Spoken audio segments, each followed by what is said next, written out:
صدارتی منصب سنبھالنے سے قبل اسرائیلی یرغمالیوں کو رہا نہ کیا گیا تو ایک قیامت ٹوٹ پڑے گی۔ نو منتخب امریکی صدر نے کہا کہ ان کے صدارتی منصب سنبھالنے تک جنگ بندی کا معاہدہ نہیں ہوتا تو ہوگا جو قطعی خوشگوار نہیں ہوگا۔ یوکرین جنگ روکنے کے لیے روسی صدر پوٹن اور یوکرینی صدر سے بات کروں گا، یہ جنگ بھی اب ختم ہونی چاہیے۔ ڈونلڈ ٹرمپ نے روس کے قبضے میں آنے والے یوکرینی علاقوں کے مستقبل کے بارے میں پوچھے گئے سوال کا جواب دیے بغیر کہ کشیدگی کا شکار سرزمین پر زیادہ تر علاقے ملبے کا ڈھیر بن چکے ہیں اور انہیں بحال ہونے میں 1 صدی لگ جائے گی۔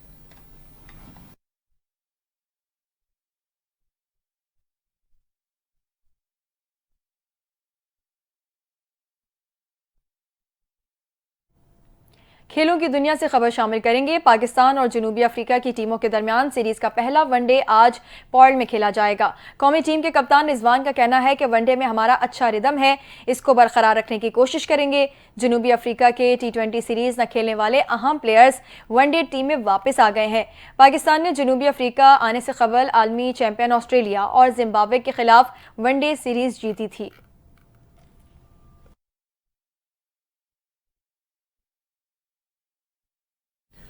پاکستانی فائٹرز نے مکسڈ مارشل آرٹ میں بھارتی کھلاڑیوں کو پچھاڑ کے رکھ دیا۔ بحرین میں جاری مکسڈ مارشل آرٹ میں پاکستانی فائٹرز نے روایتی حریف بھارت کے 5 فائٹرز کو شکست دی۔